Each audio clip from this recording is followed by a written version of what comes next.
All right. So as I said, welcome to the workshop for applying to the call for art for midterm call for artists for the public artist roster. And I'm going to go ahead and start our presentation and get this underway.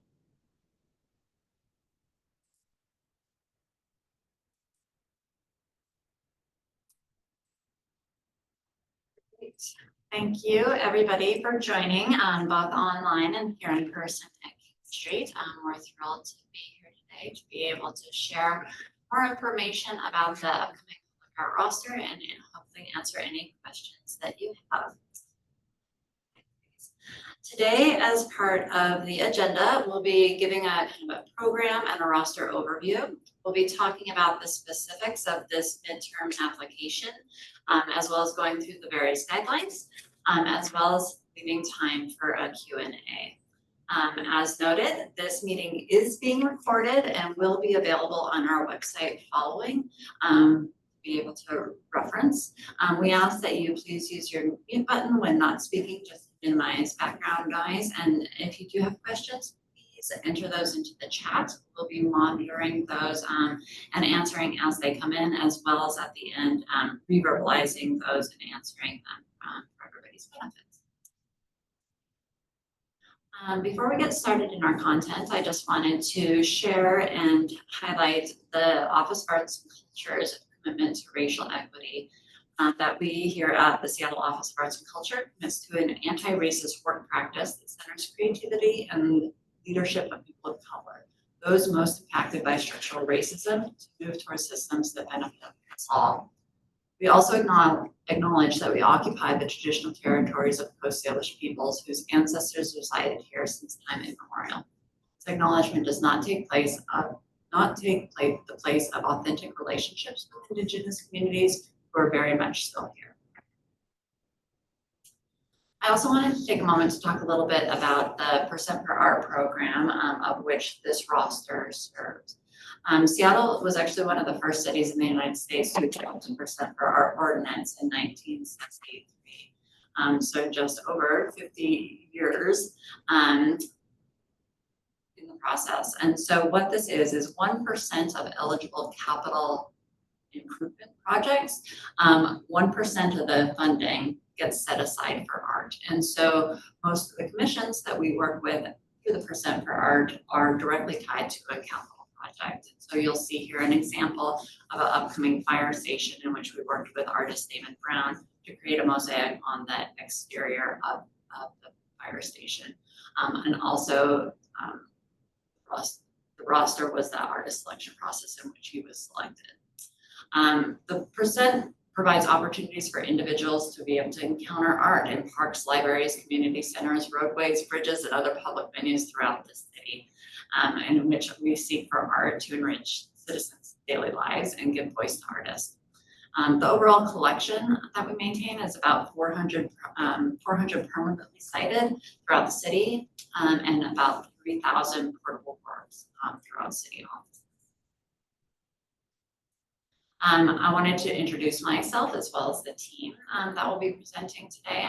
My name is Maya McKnight. I use she, her pronouns, and I am the public art project manager here for the Office of Arts and Culture.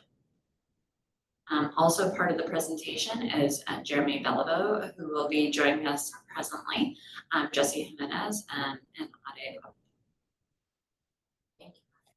So as Maya said, Aditala Batan, she, her pronouns as well, and main focal for the call. If you have any questions, please feel free to reach out to me as well as the rest of the team. We can get.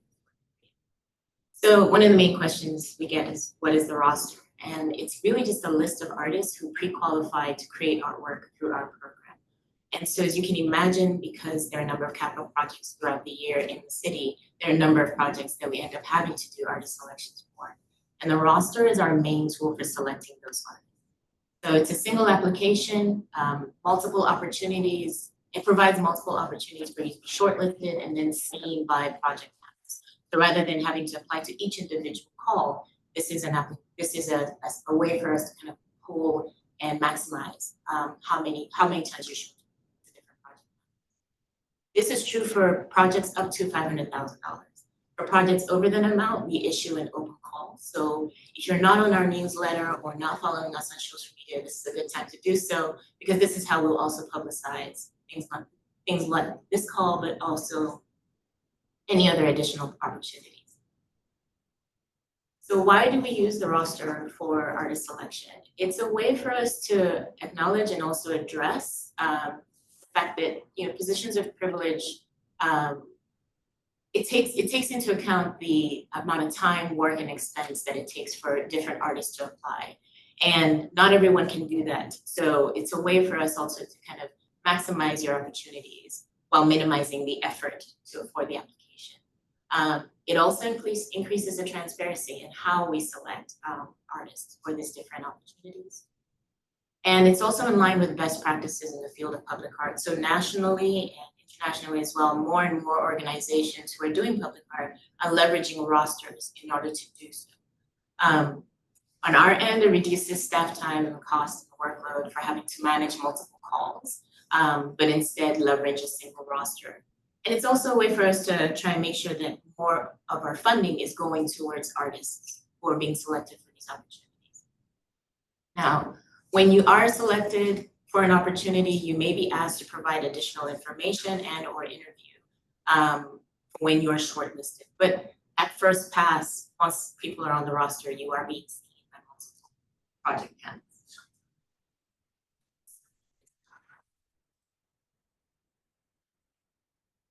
Apologies, everyone. I'm going to try sharing my screen again.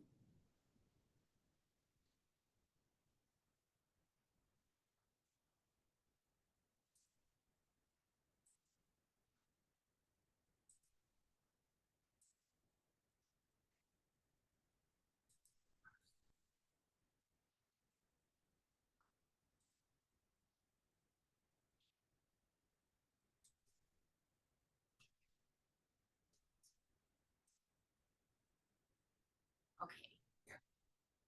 Can you see my screen now? Yes? All right. And can you still see my screen?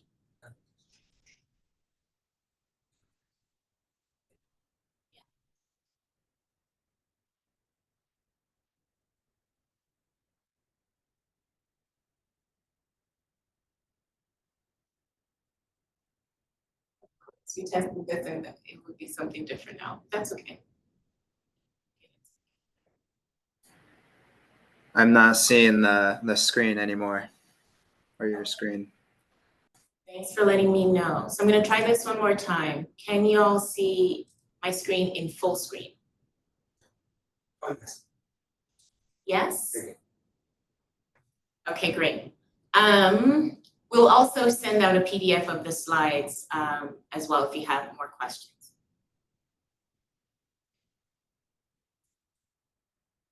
All right, so I believe I'm just going to go through this really quickly again. What is the roster? It's our main way of identifying artists, and it's a single application where multiple opportunities, it provides multiple opportunities to be shortlisted. And for projects over $500,000, those projects basically require an open. Quick summary on this as well is it's a way for us to reduce the effort and time and work and expense that it requires for artists to apply to multiple calls.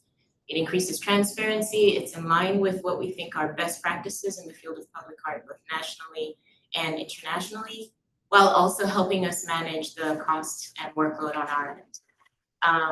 Did want to make the point that artists can be asked to provide additional information and or interview for opportunities once you are shortlisted. Okay, so the current roster term began in 2024 and it ends in 2026. And so why are we doing a midterm? It's because we're reopening the roster for new applications so that artists who were either ineligible, unsuccessful, or unaware of the roster call in 2024 have another chance to apply now.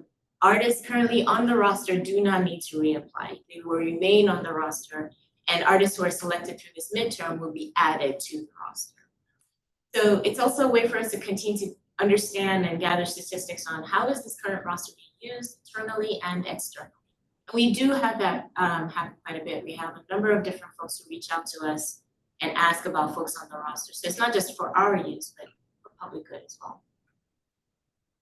All right, so what is the selection criteria? It has not changed since the current roster went live, so we're using the same criteria from 2024. We're looking for artists who communicate a unique vision or perspective. We're looking for artists who demonstrate an authentic relationship to the subject matter, meaning if you are showcasing art, for example, from a specific cultural viewpoint, that you are of that culture. You are able to demonstrate an authentic relationship to what you are portraying. We're looking for artists who have an ability to create site-responsive work. So as you can imagine, because the work is sitting in the public, we're looking for how does that work represent or engage the community in which that artwork is sitting. And then we're also looking for artists who demonstrate command of materials. So how, what is your mastery in this technique or whatever you are creating? This is the general timeline for the midterm. So we had the Public Art Advisory Committee review the call for artists. That was towards the end of July. And the application, that should actually say August 4th, the application went live on August 4th. Today is the information session, and so much thanks to those who joined online as well as folks in the room. Appreciate you all joining us today. And then the application closes at 5 o'clock on August 25th. In September, we'll be working with our selection panels to review your applications and help us select the artists to join the roster. In October, we'll take that recommendation from the selection panel back to the PAC, or the Public Art Advisory Committee, and they will then give us approval of those accepted artists. And in November, we'll let artists who have applied to the roster know what their outcome is. So this is our general timeline. You can also see it's quite a bit of effort, so much thanks to the rest of the team. This is a team effort to get this up and running and to get folks admitted to the roster. Okay, so I do want to say a bit about what types of projects we manage and what type of projects you can anticipate you might be shortlisted for. So cited artwork, this is what we used to call permanent artwork, work that is site responsive and or integrated into the location. So artists for these projects will collaborate with design teams that are made up of staff, are made from other agencies that we collaborate with. It's made up of community members, oftentimes previous artists, planning artists, but they work with these design teams to develop artwork concepts. And these projects can be either interior or exterior settings. Temporary artwork is the next category. This is work This is work that is site responsive and created with materials that can have a shorter lifespan.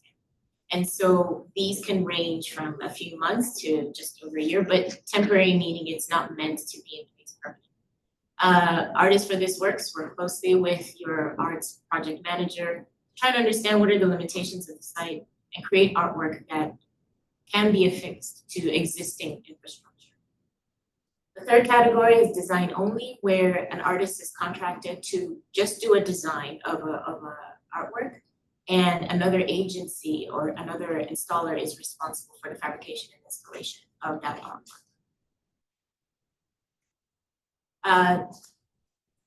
And these are some of the categories that we're focusing on specifically for the midterm. So artists are always welcome to apply from any category, but these are our focus for who we would like to add because it seems to be a growing need. Growing need, for example, for planning artists. These are folks who use artistic methodology, but they work very closely with the community that the artwork is going to reside in. And they come up with future artwork projects, ideas, or even just an art plan, a strategy for how artwork will be part of the project. So heavily focused on community engagement. And the output from this type of a project is an art plan or next steps for the type of project. We're also really looking for digital and graphic design artists. This is where it really depends on the type of project and the artist is responsive to what the project goals are. But this is work that utilizes digital storytelling, data mapping, augmented reality, virtual reality, graphic design, kind of those kind of skills. So if you're one of the artists that have those kind of skill sets, please apply to the roster as well. And then we're also always looking for to purchase existing artwork for the city's civic collection. And this is so that we often work with our partner agencies and end up placing artwork into city facilities and or offices. All right, I am now going to turn this over to my colleague Jeremy, who's going to tell you a bit more about materials. Yeah, so in terms of application materials that we're asking for folks to submit, these have not changed from the initial opening. A little review for you. We're asking for a letter of interest, biographical statement, work sample images up to 10. And for those work sample images, you'll also be asked to provide image identification information, including title, year created, commission amount, if applicable, and your project role. Please note that the written submission should be less than 300 words, and audio recording should be a minute or less. And those audio submissions are really for folks who feel more confident speaking than writing and should not be heavily edited or overproduced. So there are 3 sets of additional questions that we will also be asking. These are not part of the overall review process, and they're not viewable by the selection panel. However, we do still ask them.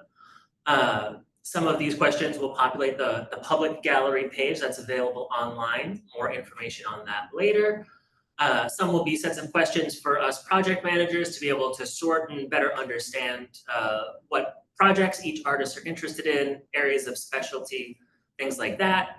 And then a set of demographic questions that are compiled by Arts for better understanding of our audience.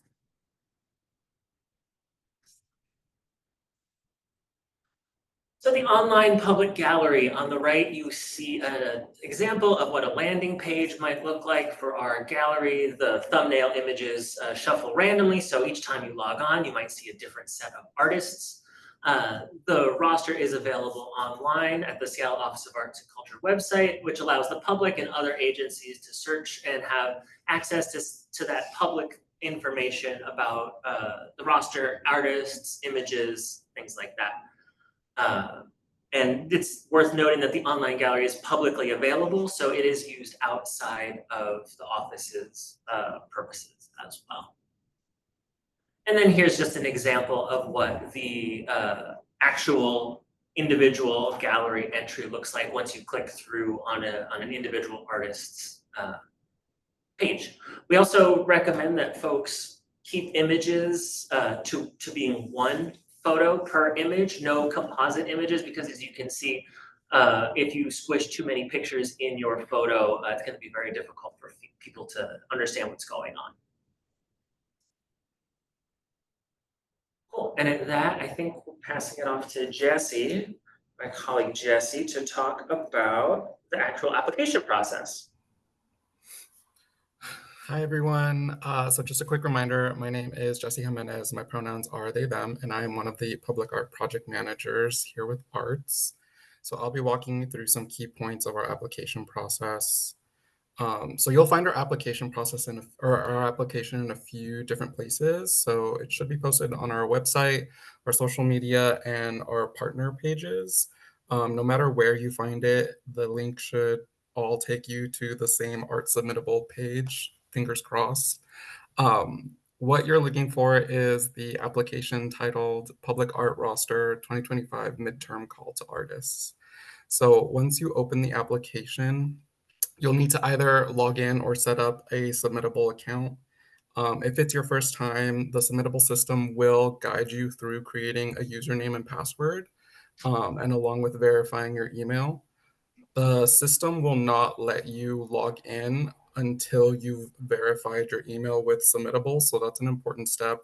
I know that sometimes those verify emails get stuck in people's spam, so it's a good thing to just check that pretty quickly. And if you hit any tech issues, don't stress, just reach out to Submittable's Help Center. They're pretty quick with answering any questions. Most of the time, people have issues with browsers that they're using, but just in case. Next slide, please.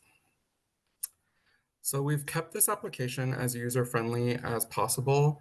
A big thing is that the application won't let you move forward until you've answered all the required questions, which hint is all the questions. So that really helps on cutting down on any kind of missing any questions, and it breaks down the process into smaller sections, which is really nice. The first one, it will start with our eligibility question. So we've kept this criteria pretty clear and it matches the guidelines. The criteria being that the artist resides in the US or US territories, you're an independent artist or artist team, and you're 18 years of age or older. So if you don't meet the eligibility requirements, the system won't let you continue.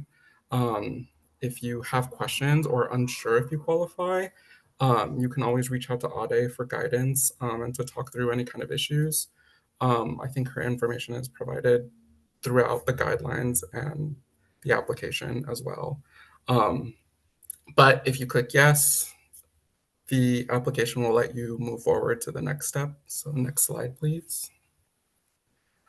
Once you've passed that first step, you'll enter your contact information. So this includes name, address, email, and phone number. If you're applying as an individual, it's pretty straightforward. Just input your information. If you're applying as an artist group, we only need the contact information for one person who's been designated as the main point of contact for the application. And it also gives you the option to identify what you will be applying as in the beginning of the application. So it says, I'm applying as either an individual artist or an artist group. Next slide, please.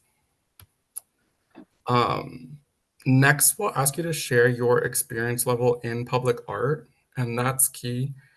So this is about your public art experience, not your overall art career. We've defined each level as the following. So emerging artists means you're early in your public art career. Maybe you haven't had a public art commission over $20,000. You might be moving from studio work into public art or building your portfolio. Mid-career artists means you've completed several public art projects, usually 3 to 5, and at least one is over $20,000. It also means you know how to manage budgets, timelines, and you've worked with stakeholder teams before, and you might have even started mentoring other emerging artists. Established artists means you've had multiple large, often high-profile public art commissions, many over $50,000. You're recognized nationally or internationally, and you basically understand the ins and outs and demands of public art projects. So this might not match your broader art career, for example. You could have years of gallery and museum experience, but still be considered emerging within the context of public art. So it's really important to be honest and be realistic and choose a level that fits your public art experience. Next slide. So this part of the application also requires a little bit more reflection. We want to know which project types and budget ranges you're most interested in and comfortable with. So the project types are defined in the guidelines, and I think Ade went over them earlier in her intro. But the quick list includes, again, cited artwork, temporary artwork, design-only projects, planning artist roles, digital and graphic design projects, and purchasing of existing works for the portable collection. I'd encourage that when you answer this, think about your bandwidth, the time, energy, and capacity you truly have for each type of project based on the definitions provided in the call. And then you can move on to budget range, which is the budget range that you feel most comfortable with. This includes projects with budgets that range between $1,000 to $100,000, $100,000 to $250,000, and from $250,000 to $500,000. And just like your experience level, this is about your public art experience, not your total art career. So be honest with yourself and choose the range that feels right for where you are now currently in your public art journey. Next slide, please. And if you've made it this far, you're halfway through the application, which is great. So the next steps, like Jeremy mentioned, are the narrative questions. And this is, again, your chance to tell us more about yourself and your work. There are two options for providing these statements. So you can either upload audio files, which we accept MP4 and MP3 audio files. And we ask that you limit those files to 1 minute responses. Or you can type or cut and paste, really, your answers into spaces provided. But the application will prompt you to either type your response or upload your files based on the format that you've selected. Next slide. So this might be the trickiest part of our application, but to help the selection panel get to know you and your work, we're asking artists to submit up to 10 work samples. So we're asking that you choose pieces that are the most relevant to this application, thinking about scope, scale, complexity, and subject matter that aligns with the opportunity. Again, refer back to your preferred project types and budget requirements. Each upload will require you to provide some metadata. And again, it's nice because you won't be able to upload anything unless you provide the following metadata. So with each upload, we ask that you provide the file name, the collaborator's name. So if you've completed this work in collaboration with another artist or another team, we'd like to know that. The artwork title, the date created, mediums, the dimension, duration, or word count. I think most of your work is gonna call for dimensions, but we kept duration and word count in case you do have a performance piece that you will really want to show. It's up to you, but again, that's not really what the application calls for. Artwork description. So this is, again, just a short description of what we're seeing. Documentation credits. So if the image was taken by another artist or photographer, let us know so that we can give them credit. And then any content notice or trigger warnings that are going to be important in the work. The file won't upload without any of this information. So if something doesn't apply, just enter NA or not applicable. Once that's done, the system will upload your file and you can move on to upload more samples, which is really nice. And it'll prompt you again to add metadata for each upload. Next slide. And then again, once you finish that, you're almost done. At this point, you can either save your progress, or if you're ready to review the acknowledgements and agreements for this application, you can do so and then click submit. If everything looks good, the system will prompt you to check the boxes for each section before allowing you to submit. So that includes the acknowledgement at the top and then the ready to submit an agreement to our terms of use. Next slide, please. Oh, I think we have a question. I'll answer questions after, just to make it easier. But after you submit your application, Submittable will take you to the demographic data section. These are standard optional questions, which we include in all of our applications. They will cover topics like race, gender, and educational level. Collecting this information helps us understand who is applying and helps us identify any gaps in our outreach. It's one way that we make sure our opportunities reach a broad range of audiences. Your responses here are completely voluntary and are not connected to any of your identifying information or details on the previous submission application. That being said, the information that is provided in this demographic questionnaire is subject to public disclosure, meaning arts is legally required to provide it if it's requested. But again, it's all optional and you don't have to submit anything that you don't feel comfortable with. And then here are some application tips that that are just nice to keep in mind. One, complete your application at least 24 hours before the deadline.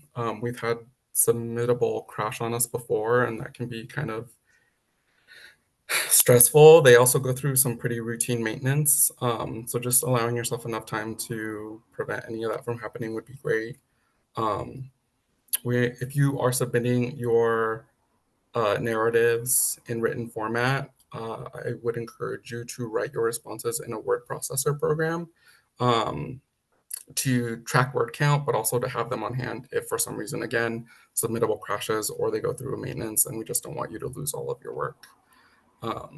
It's always great to also have anyone review your responses for grammar or typos. That can also include the metadata just to make sure that you have all of the information that we need. And then it's important to try to be clear and succinct as possible. The review process is pretty fast, so you may only get 5 to 10 minutes, if not less, for a review. So being able to kind of give us as much information as we need ahead of time or as quickly as possible is really, really helpful for the review process. And then again, our process is pretty competitive. So if for whatever reason you aren't chosen this time, it's going to be really important to apply again, just so that we keep seeing your work and keep seeing your growth. And I believe there were some questions. One was in the chat. Just I think we're gonna try and finish up. There are like 2 more slides, and then we'll go to question right away. Sounds great. All right, thank you, Jesse. So I just want to reiterate the timeline that I had earlier. The application is open until August 25th, when it closes at 5 o'clock. And as Jesse mentioned, the earlier you can apply, the better. I know we checked this morning, and I think we already have 25 or so, 40 applications in, and another 50 in draft. So, which is great. We're excited to kind of get to see your work. Please be sure to apply early. And then I'll start kind of the Q&A this way. What are some common concerns that we've already gotten? Some emails that I have received, and I want to address those here because those might be some of what's in. So do artists currently on the roster have to reapply? You do not. Artists that are currently on the roster remain on the roster through the end of 2026, and then that will kind of reset the process for everyone. We've had an ethnic artist roster in the past, so what about that? What happens there? That is actually being phased out, and artists on that roster are being encouraged to apply to this roster. Because again, this is our primary way of selecting artists for the different options. I've had artists reach out and say, I don't have very much public art experience. Should I apply? Yes, please do. Kind of saw how we defined, an emerging artist versus established, thinking in terms of public art. So by all means, even if you do not have public art experience, this is an opportunity for you to get some. And that's what some of our folks are looking for too. I don't fit your midterm target demographics. So we had a lot of questions about this when the call went live. Should I apply? All artists are welcome to apply. Varying experiences, different demographics. The objective is to have folks welcome and feel welcome to apply. Will this workshop recording be shared? Yes, it will be. So as well as the slides, we'll upload a PDF of that and share out a link to the recording once that is all packaged. Okay, so yes. So now let's go to any Q&A that are in the chat as well as any that are in the room. I'm actually going to stop sharing here. All right, so our first question comes from Mary. Mary asks, for the submittable images, do we have to upload images in order, or do you have the chance to rearrange them after they've been submitted? Question. I think it's the order in which you submit. Yeah. Correct. So I think until you submit the application, you may be able to reorder them. But I would keep that in mind. I would upload in the way you want your portfolio to be seen, right? put your strongest work, up front and as the first few images, but you have the ability to kind of switch those around until you hit submit. Well, then we got that one from Carrie. Working as an individual artist and as part of a collective, is it possible to apply and potentially get on the list for both? And each of those have different focus areas in their types of work. Thank you, Carrie. At this time, we are asking you to apply to pick a category and apply in that way. So you can either apply as an individual artist or as an artist collective. Part of what we're trying to also do is make sure that a lot of artists get different access to different opportunities. So for now, please only apply in one category. And we've got that one from Andrea. If accepted to the roster, it will only be for 1 year, 2026, is that correct? For this current roster, yes. All the artists basically accepted onto the roster will now get to reapply again once we reopen it again. We're not quite sure what the timing of that is, but you'll be on the roster through 2020, the end of 2020.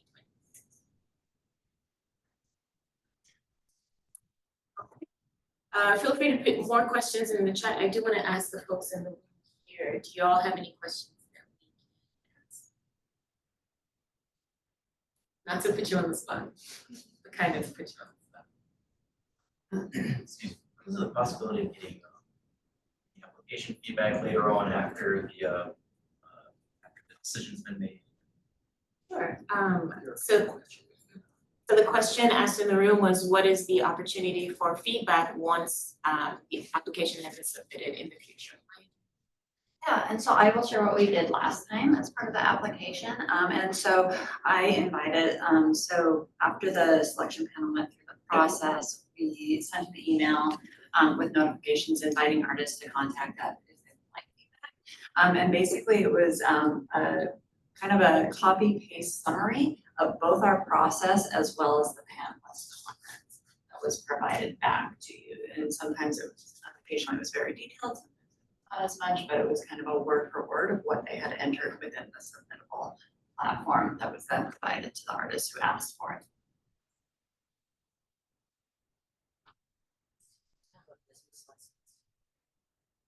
No, you do not. So the question was, do you need to have a business license? No, you do not.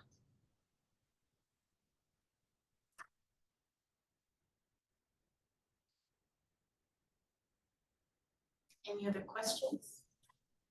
Online or in the room?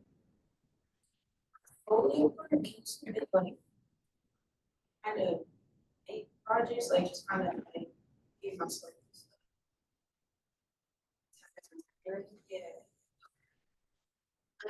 So the question in the room was, can you submit basically renderings or project ideas? Yes. Something you have not implemented. We definitely have artists do that often. I think, and I'll, ask my colleagues to also speak to this. The way panels view that though is they're looking for a clear indication of what you can. So I think it is stronger. Studio paintings are a stronger representation of what you can do than a rendering of what could be. The only caveat to that is, let's say you've already been selected for a project elsewhere, and this is the kind of approved concept of what you are going to build or implement somewhere, then I think that's valuable. But just something of like, potentially I could do this, panelists are really looking for an indication of what you can. So I think work that you've done in studio is strong. I'll add to that question too, of if you do submit a rendering, just making sure to include that within that description, the image description being very clear that this is a rendering of what possible, just so the panel knows that. Yeah. Actually, that brings up an additional point. I think we're seeing more and more artists use algorithms and different tools to create renderings of your work. That is part of your process. We also want you to very clearly state that that is what you're doing as well. I think it helps our panelists know what to expect. It also helps them understand what your process is. But yeah, we ask that you disclose that as well. For installations that use multimedia pieces, I know it's 10 images, but are there better ways to submit those as samples, or would it be best? Could you say more? projections and soundscape design. Sure. So I think video is the stronger, for example, that I would submit it if something that is a projection or some kind of moving kind of, because then it gives an idea of this is what folks can expect. We definitely have artists provide stills as well, so I'm not ruling that out, but I think if the intent is to show, some kind of ongoing media or film or something, I would show a video or upload a video. Also note to make sure that whatever piece of video you submit is incredibly compelling, just given that it does require time. And that the reviews do happen a little bit faster, and you want to give your piece the best representation that it can have. So make sure that you really select the clip that really gets your point across the best.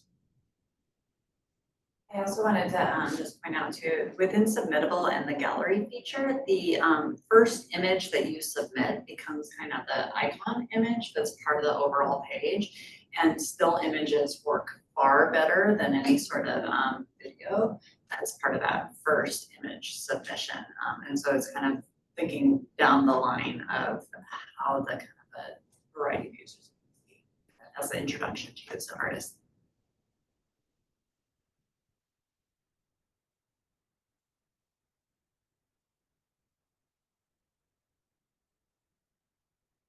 Any other questions? I had I think two questions. The first one was, could you clarify the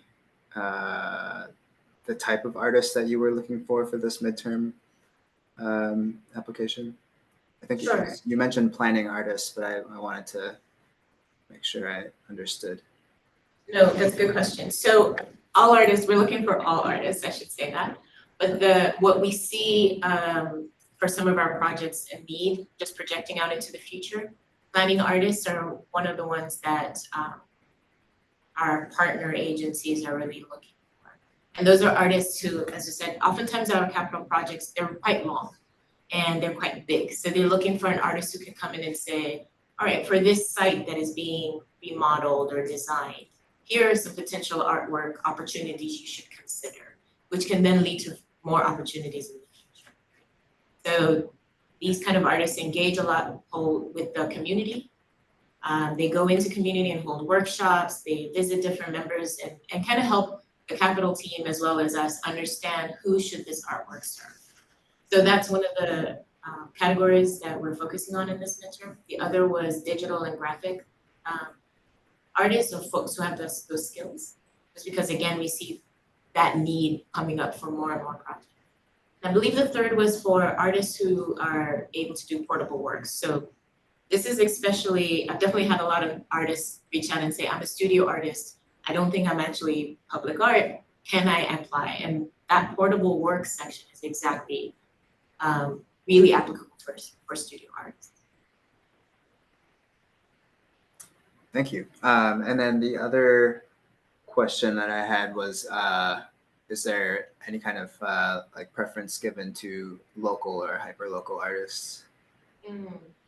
That's a good question. There isn't necessarily a preference in the roster call itself. It's open nationally. I do think that when we are working with some of our selection panels, and it really depends on the project, but sometimes there is that preference for a local artist given just in the selection panel for that project specifically. So for the midterm, this particular call, we're open, right? But you can also imagine that we do tend to end up with artists who are relatively local just because they're vested here. They, have an interest in making artwork here. And so our roster does tend to skew towards artists that are, in this region. But for the call, it's open. Great, thank you.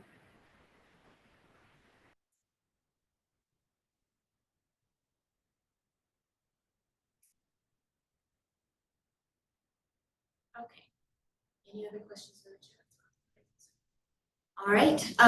So We do have some time, so I don't wanna close it early, but I will if we're just gonna, if folks already, I've already answered the questions that we have. Feel free to reach out to me if you have any. So too soon. So there's a question in the chat that says, if we're primarily applying for site-based work, but wants to be considered for collection, do we focus on public art or do we include work for collection?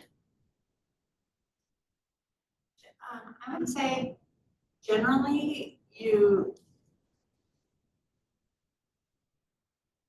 so for portable works selections that we've used this prior roster for, we put out a call to artists on the roster to submit to a short list of artists that we've asked them to submit available works that they would like to have considered.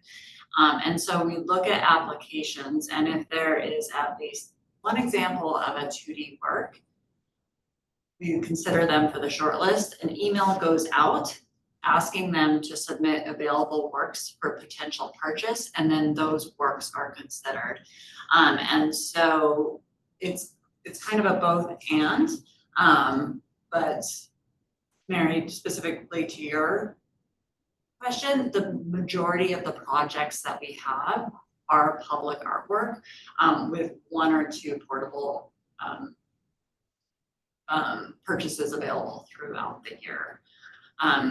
I'd also maybe just share as well, kind of for scale of amount of projects that we do have on an annual basis. We generally range from 10 to 18, maybe different projects and selections of artists of all different scales under that $500,000 mark. Smaller scale temporary purchases as well as permanent art commissions.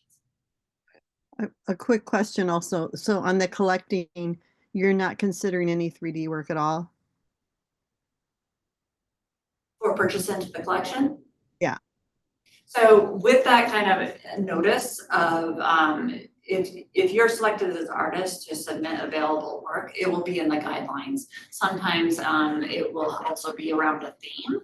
And so it will be in those. Generally, the vast majority of works in the portable collection is 2D work that is on walls throughout the city offices with some smaller scale sculptural work.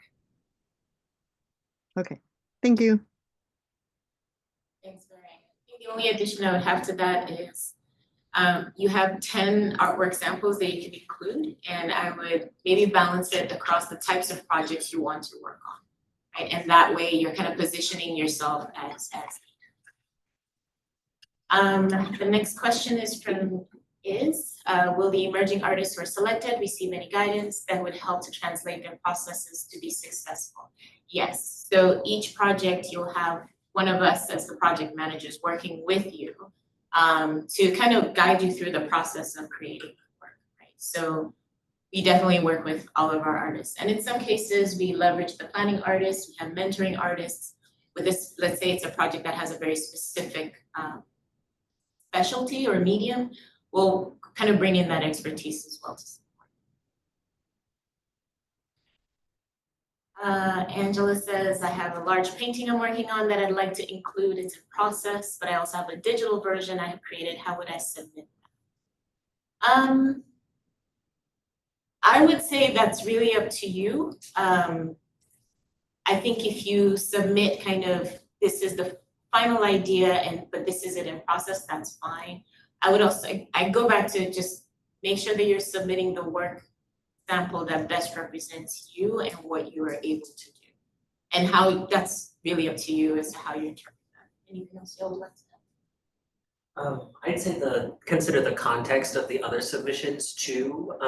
If you want to really show off this one piece, that's one thing, but you also want to make sure that folks have an idea of the overall style and execution of your work. So make sure that you have finished examples that can at least help someone imagine what that in-process work would look like when done, if you don't include other reference photos.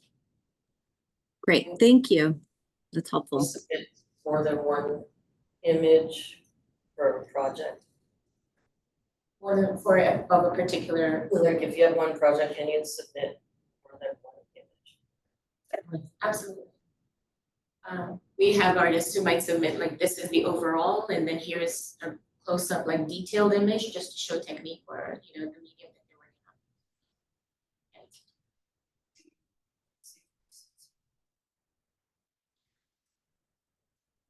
So the image selection is always a kind of a popular question and kind of tricky at the same way, because it's really kind of you curating the experience that the panelists will see of like what you want them to know about.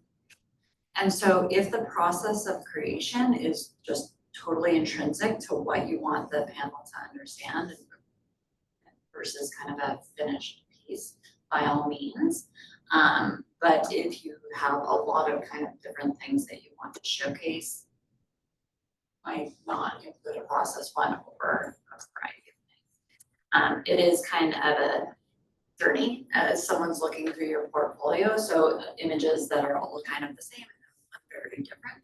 It's surprising sometimes to the panelists, because you want it to make sense and have that the panelists kind of understand who you are as artists and what you want to.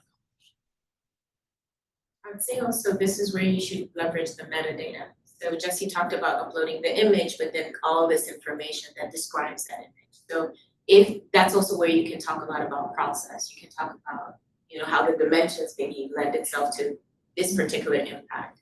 But leverage the metadata to really highlight your process. That's another way that you can use it. It's funny, so the first part is just. If I haven't worked in like any, why just take the option to try to show work that's supposed to be related as possible? Yes, so you're interested, the question was, the first part of the question was if you haven't worked in planning, could you just showcase work that is as close to that as possible? Yes, that is the idea. I think you want to keep in mind that like planning artists do tend to be, Or just like any. or any type of work. Yes, so if there's, again, this is an opportunity not just for you to showcase what you have done, but also where you'd like to go, right? So you can definitely upload work that says, I have this experience, but I'd like to build on that, let's say. And you can also include that in your bio, right? That I have this experience, or I'm looking to build this experience, and this is the opportunity. So yes. Thank you. And my second question was just kind of more related to the graphic design. You guys have like examples, like types of graphic design projects. Design. Jesse, do you want to speak to our end, or Jeremy? Because I think the two of you have some of these projects, but do you all want to speak to what kind of graphic design projects we have, or that folks can anticipate? So we're working on a project right now. It's with one of our partner agency, SPU. They're really looking to work with an artist who can kind of showcase the story of their agency. And so we're working on some sort of illustrative online something. It hasn't been defined yet that can kind of tell their story. So it's a narrative illustration that may or may not be digital. It might be illustrated. Those are all kind of things that are still being worked out. But that call will be sent out to the roster and to a short list on the roster of folks who might be interested in that type of project. It's kind of taking public art interpretation of not just sculptural, but really kind of how art can be used to showcase stories and narrative and kind of not marketing, but a kind of a way to communicate ideas.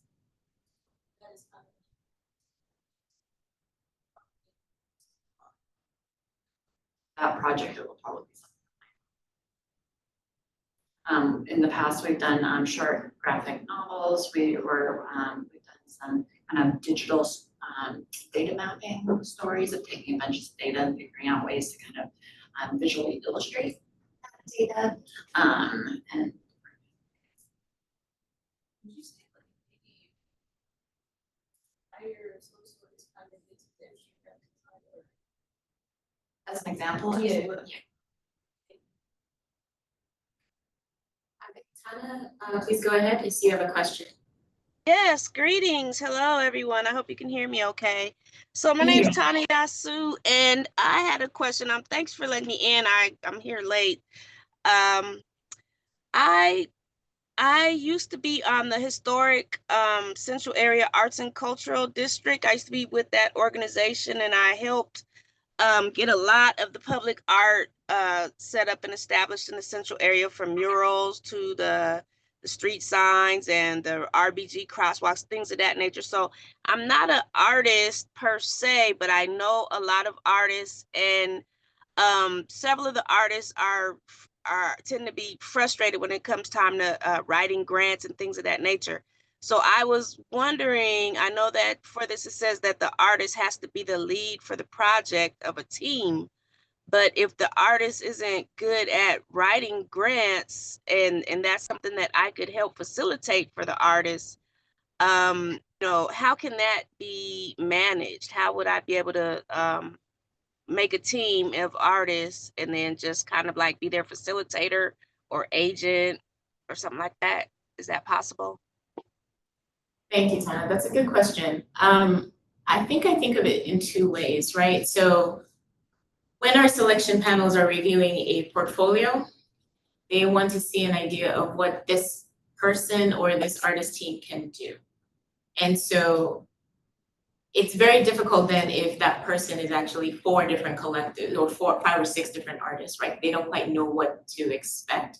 And so that's why we structured it in this way, that they're getting good thank you, Juan, a good sense of who they are, whose portfolio they're reviewing and what kind of work they should expect.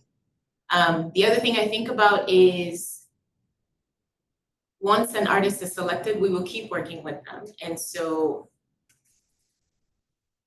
unless you're planning to be in each of those meetings, kind of helping to facilitate future work for them, I don't know if you can apply this way for them as a collective.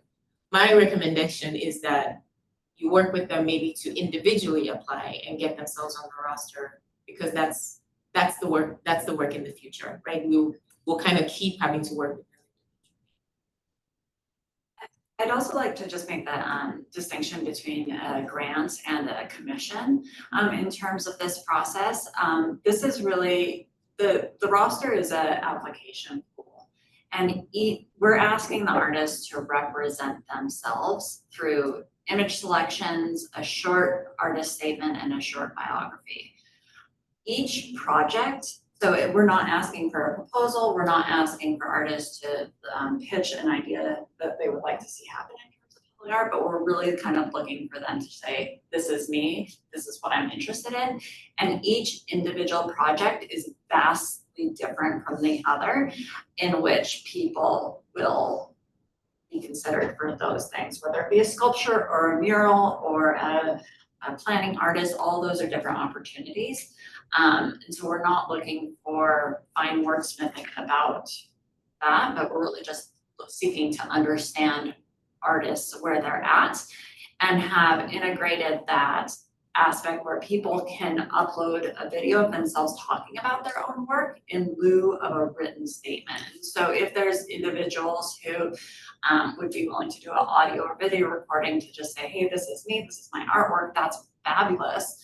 And we would totally accept that versus kind of a fine-tuned written statement. Okay, understood. So so it's kind of, it'll be easy for them. It's not as complicated as, say, a grant proposal might be. It's more of a just sign up with the city so they know about you and your work, and then you might be tapped in for public art projects. Correct. Okay, thank you. All right. Well, thank you everybody for dialing in and joining. We're at time, but as I mentioned, we will send out the slides or upload the slides to our site and the video recording as well. So really appreciate you all joining in. Have a wonderful rest of the day. Yeah. Thank you. Thank you. Thanks everybody for joining the room as well. Good job. Oh, thanks, Jeffrey. Thanks, Jeffrey.